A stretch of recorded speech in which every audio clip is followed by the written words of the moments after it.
Hello and welcome back to the channel. Now, a lot of you no doubt would have been following the Charly boy Festus Keyamo, Deji and Monies Paid saga. A lot of you will be following this, and hopefully you are following it on this channel, because this channel is actually covering this storyline as well. I've been doing videos on this saga. This is my third video on this saga. So now we have Charly boy coming out in the media to explain what's happened from his perspective. So I'm going to play you this audio and then we'll come back and we'll discuss it some more. When Keyamo came to discuss Deji's matter, he had my new song, what I was working on.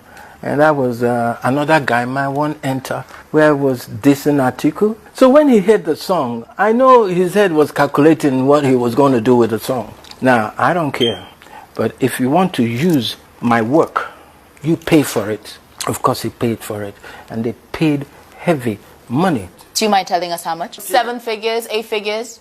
Yeah. Yes to 7 or yes to 8? Yes to 8, yes to 9. 9 figures? Oh, yeah. Did Deji want a part of that money? Was he angry that you didn't bring out this money for the... Everybody wanted a part of that money. Including Deji? Including Deji. Everybody. And for me, I don't mind sharing.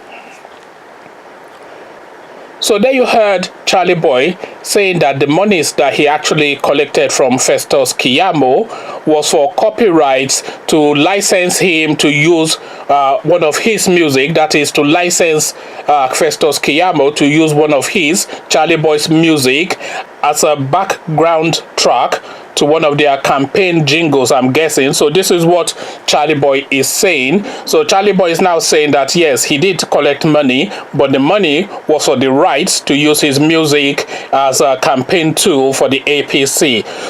So now this is an explanation, but does it stand to reason and logic? So let's explore. So now first, Charly boy licensing his music to APC as a background track for their campaign jingles is not something that sits well with me. I'm not sure where your morality is on that, but my morality would not have it be that case. So it is his right to do that. It is his intellectual property. That is the way he earns his living, and that's fair enough. That might well be a point of view, but that is not my point of view. You cannot say you are opposed to this thing fervently, but then you license your music for them to use to promote that which you say you are opposed to. The logic doesn't stand from my own point of view. So that's one. Now the second bit is the amount of money that has actually been paid for this license, for this right to use that track. So the interviewer is asking him how much was paid. Is it 7 figures? 7 figures will be in the single millions. Is it 8 figures? 8 figures will be in the tens of millions. But then Charly boy then piped up by saying it could well be in the 8-digit figures, but then it is more likely in the 9-digit figures. So what Charly boy has then said with that is that he was paid hundreds of millions for the right to use one track as a campaign jingle. So now I don't know what quite that music is that they are using, and I'm not sure what level of impact that would have. But I don't care if you are Michael Jackson, if you are Jay-Z, Davido, Prince and Beyonce all rolled into one. No one track is worth in the hundreds of millions of naira. So the hundreds of millions of naira that was paid to him was really paid to him to pay him off and to pay off his organization, so he can distribute that to the people within his team so that they can toe the line of Buhari and APC. That is effectively what's happened there, because there's nothing in a Charly boy track that is worth 100 million naira or more, because 9 figures is 100 million naira minimum, and it could well be more than that. So there's nothing in Charly Boy's music that is worth 100 million naira or more as a campaign jingle. It's just one track, by the way, and they're only really going to take one strap line from that music. Maybe he said something there that they're just going to use because they feel that will resonate.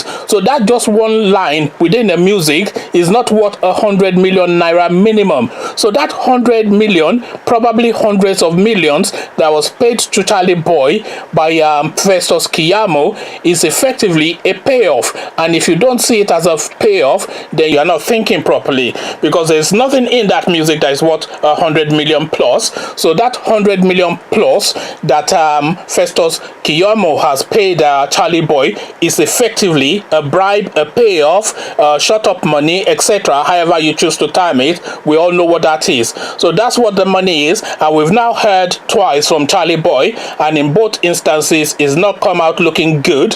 So now his name has now been blackened and darkened by this incident, and I am saying that he will struggle to recover from this if he ever can. So what is your opinion? Let's share thoughts about Charly Boy, Festus Keyamo, and money's changing hands in the comment section. But before we go have that conversation, click on the red subscribe button so it goes from red to gray.